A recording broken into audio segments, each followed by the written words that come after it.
I have covered John Locke and Thomas Hobbes, two of the most well-known political theorists today. They very much do not agree with each other, but nevertheless I would like to throw my hat into the ring for no other reason than why not. These old guys gave it a go, so why not me?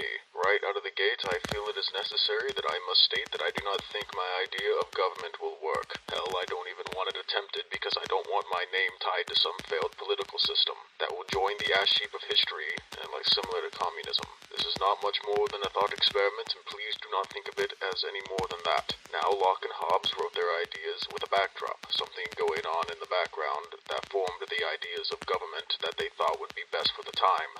Locke, it was the Glorious Revolution, and for Hobbes, it was the English Civil War. For me, it will be the overbearing federal government. I don't care what side of politics you land on. One thing we can all agree on is that the federal government has far too much power. Not only does the federal government have too much power, but they have far too much attention, leaving to local governments be neglected. My goal is to get the people to think of the local government again, and I'm not talking about the state level, I'm talking about the county or city levels. Now, how will I achieve this? Well, I will make the USA a true republic once more. For those who don't know, the United States is not a democracy, or at least it's not meant to be. It's a republic, with a really fast and watered-down definition being that in a republic, you do not vote for the politicians, you vote for people to vote for the politicians. The idea is more or less that the elected officials will go through the headache of knowing what's going on, so you don't need to. So in my little utopian society, you only vote for your local officials. So you can have your local lesser governors, which is pretty much a mayor. You can have your city councils, your school boards, and all that. Little to nothing will change on the local level, but everything falling outside your city or county you won't vote for, at least not directly. Well then, you will vote for everything above the local level. Well, the people you voted for will deal with that for you.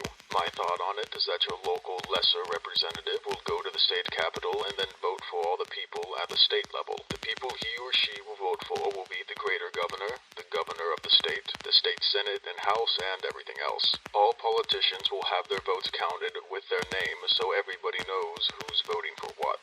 Now, what will happen if you don't like a state senator, let's say? Well, you can call up your local lesser representative and see what he can do about it. And if you voted for him, well, tell him next time around, don't do that. Even though it may feel a little unfair that the people higher up have no control by your hand, well, if you want to blame anybody, you have the lesser representatives of which you actually did put in power. If you don't like someone higher up, well, you only have your local politicians to blame. Moving to the new federal government, the greater state governor will appoint a greater state representative. The greater representative will appoint people at the federal level on the behalf of the state. At the federal level, we will see some changes. The Senate will stay, but with some changes. They will now be the starting point for any bill. They will do their thing, and if 3/5 agree, then the bill will move to the Supreme Court. The Supreme Court will now be appointed by the senators and voted on by the greater representatives. If 2/3 agree, then we have a new member of the Supreme Court. The Supreme Court will be capped at 9 members, and they will stay for life or retirement. The new duties of the Supreme Court will be to make sure the new laws do not interfere with pre-existing laws, and if they do, change the language or overturn the old laws.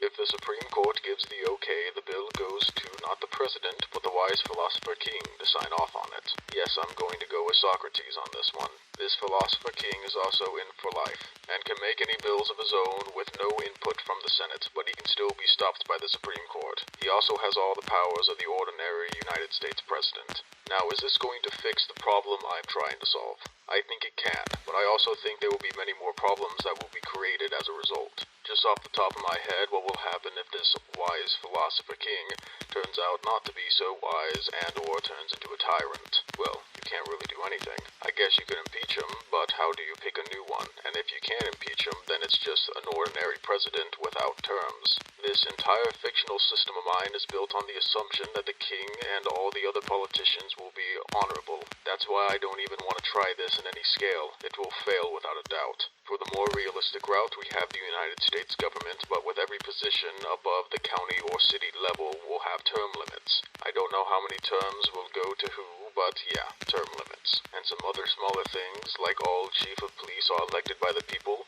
and every law must go through a renewed process every 10 years or so. Well, that was my little 2 cents on the matter of government. Maybe I'll go into more depth on some other occasion. I can't get too much into the detail, but I think I got a basic wireframe so you can see the idea of which I'm trying to form. However, that's not all I have to say about government. Sometime in the future, I'm going to talk about what a country is and to what extent should you be loyal to it. But until then, take care.